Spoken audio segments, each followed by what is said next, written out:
नमस्कार मंडळी. नोहाच्या काळातील जलप्रलयामुळे पेट्रोल मिळू लागले. चक्रावलात ना? हे कितपत बरोबर आहे हेच या नवीन व्हिडिओ मालिकेतून आपण पाहणार आहोत.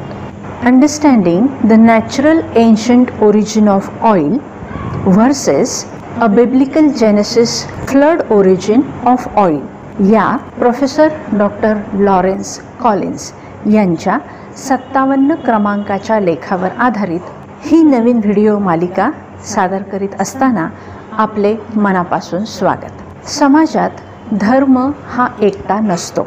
त्याला सामाजिक, आर्थिक, राजकीय, सांस्कृतिक, भौगोलिक परिस्थितींचा इतिहास जोडलेला असतो. आता हेच पाहना, धर्म म्हटल्याबरोबर तुम्हाला लगेच देवाला केंद्रस्थानी ठेवून बनवली गेलेली उपासना पद्धती वगैरे गोष्टी डोळ्यासमोर आल्या असतील. पण मुळातच धर्म म्हणजे स्वभाव, शिस्त, जीवन जगण्याची पद्धत असे साधे सोपे अर्थ आपल्या मनात येतच नाहीत. कारण आपल्याला ओझे घेऊन जगण्याची आणि पूर्ण स्वातंत्र्य मिळाले तर बिघडून जाण्याची भीती वाटते. त्यावर उपाय म्हणून बंधनांमध्ये बांधून घेणे आणि झापड लावून जगणे म्हणजे कोणतीच जबाबदारी आपल्याला घ्यावी लागत नाही, ही त्यातील सोपी सोय असते. बहुतांश लोकांना असे धर्माचरण सोपे वाटते. पण काही अल्प लोकांना असेही जाणवते की जर अखिल विश्वाचा निर्माण करता एकमेव परमेश्वर आहे तर त्याच्या महत्कृत्यांची साक्ष हे विश्वच देईल. अशा अनेक साक्ष आतापर्यंत वेगवेगळ्या वैज्ञानिक व्हिडिओ मालिकांमधून आपण आपल्या चॅनलवरून पाहिलेले आहेत. पेट्रोल हा विषयही वैश्विक आहे. ये काला सोना कितने देशों में युद्ध करवा रहा है ये तो आप जानते ही हो, असे चंदेरी पडद्यावरती अनेक डायलॉग आपण ऐकले असतील. हा जो काला सोना म्हटलेला पेट्रोलचा विषय आहे त्याबद्दल आपल्या चॅनलच्या पडद्यावरून आपण बायबलमधील कथेचा अवैज्ञानिक दृष्टीने केलेला उपयोग कसा चुकीचा आहे हे या मालिकेतून पाहणार आहोत. या चुकीच्या किंवा अर्धवट वैज्ञानिक अभ्यासाच्या आधारे उपासनेचा धर्म बदनाम होणे आणि विद्यार्थ्यांना चुकीचे मार्गदर्शन होऊन ते चुकीच्या मार्गाला जाणे हे घडू नये यासाठीचा हा सर्व खटाटोप. दुसरा महत्त्वाचा मुद्दा म्हणजे वैश्विक देवाबद्दल बोलताना सर्वच गोष्टी परमेश्वराच्याच अखत्यारीत आहेत.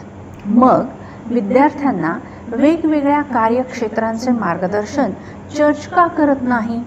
एखादा उपदेश अशी माहिती देऊन देवाचे महात्म्य सांगणारा का नसतो? ही कमतरता आपण आपल्या चॅनलच्या माध्यमातून पूर्ण करण्याचा प्रयत्न करत आहोत. अर्थातच याचे मुख्य क्रेडिट आहे प्रोफेसर डॉक्टर लॉरेन्स कॉलिन्स यांना. अगदी जय जवान, जय किसान, जय विज्ञान, जय अनुसंधान ही भारत सरकारची घोषणा पूर्णत्वास नेण्यासाठीच आपण हातभार लावत आहोत असे जरी तुम्ही म्हणालात तरीही चालेल. मंडळी, मला आठवते बालपणी आमच्या घरापासून म्हणजे कोयनाडपासून उरण प्रकल्पाची ज्योत जळताना आम्ही पाहिलेले आहे. रात्री ते दृश्य फारच मनोहारी दिसते. त्या काळात वस्तीच तेथे फार विरळ होती. संध्याकाळच्या वेळेस आजी आम्हा लहान मुलांना घेऊन अंगणात बसायची आणि गोष्टी सांगायची. या गोष्टी सांगताना कधी कधी अचानक लाईट जायची. तेथे भरपूर साप आणि विंचू असायचे. पावसाळ्यात तर वातावरण खूपच भयंकर असायचे.